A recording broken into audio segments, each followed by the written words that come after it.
지수는 모두가 부러워하는 결혼을 했습니다. 남편 민주는 대기업에 다니고 성격도 온화하고 폭력적이거나 바람을 피우는 사람도 아니었습니다. 시댁도 크게 간섭하지 않는 편이었고 경제적으로도 큰 어려움이 없었습니다. 친구들은 결혼식 날 지수에게 말했습니다. 너 정말 잘 만났다. 그런데 결혼 10년 차, 지수는 자주 이런 생각을 했습니다. 나는 왜 이렇게 피곤하지? 싸운 것도 아닌데, 특별히 나쁜 일이 있었던 것도 아닌데, 집에 오면 아무 말도 하기 싫고, 혼자 있고 싶고, 사라지고 싶다는 느낌. 지수는 이게 자신의 문제라고 생각했습니다. 예민한 것, 감사할 줄 모르는 것, 아직 철이 덜 든 것. 하지만 명절이 그 진실을 가르쳐 줬습니다. 잔인하고 선명하게. 설 2주 전 시어머니에게 카톡이 왔습니다. 이번에 큰 데까지 오면 15명인데 음식 좀 넉넉하게 준비하자. 지수는 그 메시지를 읽고 잠시 숫자를 계산했습니다. 15명. 전 종류만 최소 5가지. 나물 3가지. 탕, 찜, 전, 과일, 후식. 장보기, 재료 손질, 조리, 상차림, 설거지. 그리고 그 모든 과정에서 절대 지친 티를 내면 안 된다는 불문율. 민준에게 같이 준비해달라고 부탁했을 때 우리 엄마도 도와주시잖아. 원래 그런 거 아니야? 원래 그런 게 어디 있나요? 왜 이걸 이제서야 깨닫게 된 걸까요? 결혼 10년 동안 참고 살아온 제 자신에게 한계가 왔습니다. 지수는 친구에게 전화를 걸었습니다. 야, 나 좀 이상한 것 같아. 남편이 나쁜 사람도 아닌데 자꾸 다 놓아버리고 싶어. 지수야, 나쁜 사람이 아니라는 게 참아야 할 이유가 되진 않아. 그 말이 지수의 가슴에 꽂혔습니다. 나쁜 사람이 아니니까 참아야 한다. 다들 그렇게 사니까 참아야 한다. 1년에 2번이니까 참아야 한다. 지수의 삶은 온통 참아야 할 이유로 가득 차 있었습니다. 단 한 번도 지수가 행복할 이유는 그 목록에 없었습니다. 너 마지막으로 내가 원하는 걸 해본 게 언제야? 지수는 대답할 수 없었습니다. 기억이 나지 않았으니까요. 명절 당일. 지수는 새벽 6시에 시댁 주방에 섰습니다. 어두운 주방, 달궈지는 기름, 끝이 보이지 않는 재료들.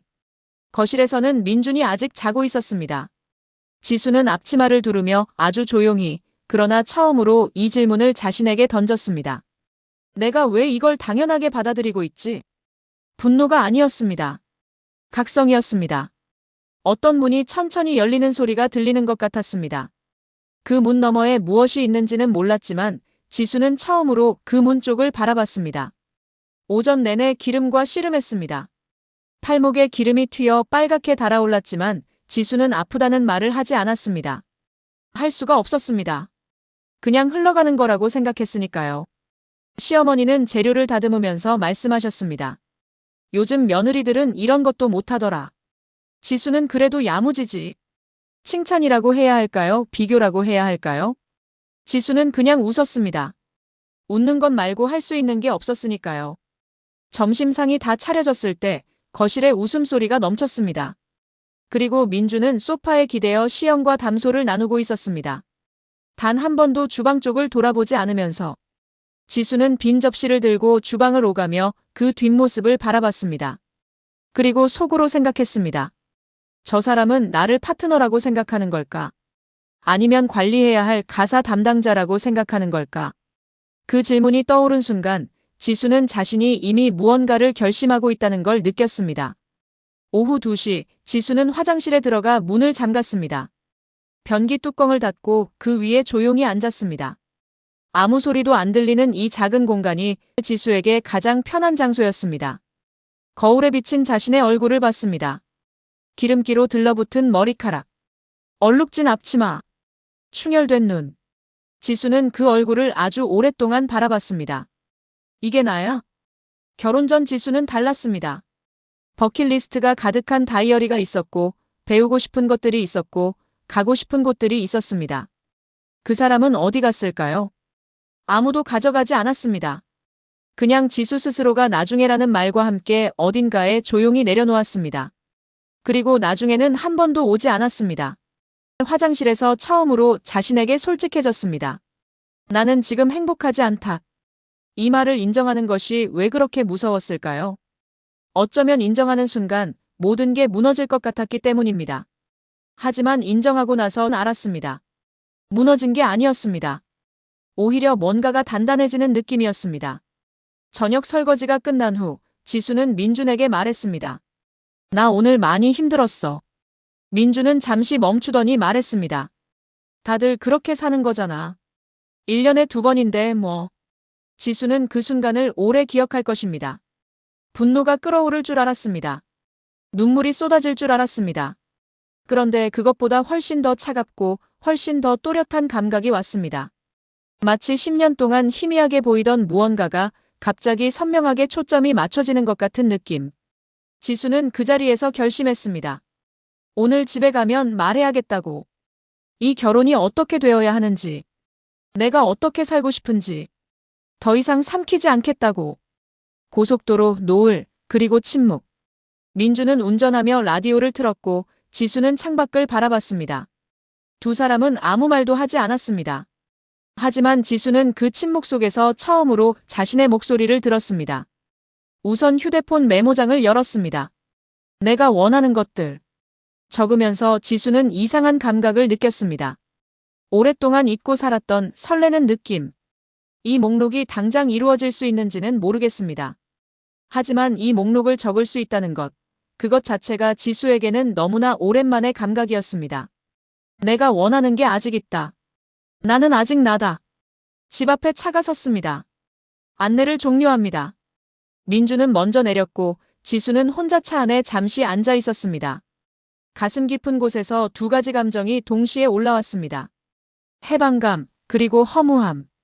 이것이 무엇인지 이제는 정확히 알았습니다. 해방감은 더 이상 아무것도 기대하지 않기로 했다는 데서 온 것. 허무함은 그 결심을 하기까지 10년이 걸렸다는 데서 온 것. 지수는 차 문을 열고 나왔습니다. 봄바람이 아니었습니다. 그냥 밤 공기였습니다. 근데 그 공기가 이상하게 오랜만에 폐 깊숙이 들어오는 것 같았습니다. 집에 들어와 민준이 씻으러 들어간 사이 지수는 소파에 앉아 기다렸습니다. 민준이 나왔을 때 지수는 말했습니다. 나 할 말이 있어. 앉아봐. 민준은 뭔가를 느꼈는지 조용히 맞은편에 앉았습니다. 지수는 차분하게 그러나 한 번도 해본 적 없는 방식으로 말했습니다. 나 지금 이 결혼 생활에서 나라는 사람이 지워지고 있는 것 같아. 나쁜 일이 있어서가 아니야. 그냥 서서히. 그리고 오늘 나는 처음으로 진지하게 생각했어. 이게 계속된다면 이 결혼이 나한테 맞는 건지. 민준의 얼굴이 굳었습니다. 이혼하자는 거야? 지수는 잠시 생각했습니다. 이혼을 원하는 게 아니야. 변화를 원하는 거야. 근데 변화가 없다면 내가 살아야 할 것 같아. 나를 위해서. 그 말이 방 안에 오래 남았습니다. 민주는 한동안 말이 없었습니다. 그러다 낮은 목소리로 말했습니다. 내가 너무 많이 당연하게 여겼던 것 같아. 미안해. 완벽한 사과는 아니었습니다. 모든 게 해결된 것도 아니었습니다. 하지만 그건 진짜였습니다. 그리고 지수에게 필요했던 건 완벽한 답이 아니라 처음으로 진짜 대화를 시작하는 것이었습니다. 지수는 매주 수요일 저녁 그 1시간만큼은 개인 시간을 가졌습니다. 그 시간이 얼마나 소중한지 처음 알았습니다. 서연과는 한 달에 2번 만나기로 했고 제주도 여행 날짜도 잡았습니다. 혼자 가는 여행. 처음 해보는 것. 그리고 다음 명절에 대해 지수는 민준에게 먼저 말했습니다. 이번엔 우리 둘이 역할 나눠서 하자. 내가 혼자 다 하는 건 더 이상 안 할 거야. 민준은 잠시 뜸을 들이다 말했습니다. 그래. 단 2글자였지만 그 2글자가 지금의 지수에게 필요했던 것이었습니다. 지수는 그날 자신에게 이렇게 말해줬습니다. 너 늦지 않았어. 그리고 너 잘 살아낸 거야. 처음으로 진심으로 믿어졌습니다. 어떠셨나요? 저 오늘 이 이야기하면서 사실 조금 떨렸습니다. 너무 많은 분들이 지수처럼 살고 있다는 걸 알기 때문입니다. 나쁜 상황이 아닌데 딱히 뭐가 문제라고 말할 수도 없는데 피곤하고 사라지고 싶고 숨이 막히는 느낌. 그거 이상한 거 아닙니다. 당신이 무언가를 느낀다면 당신이 아직 살아있다는 겁니다. 그 감각을 죽이지 마세요. 오늘 이 영상이 단 한 분에게라도 닿았으면 좋겠습니다. 나는 혼자가 아니라는 것.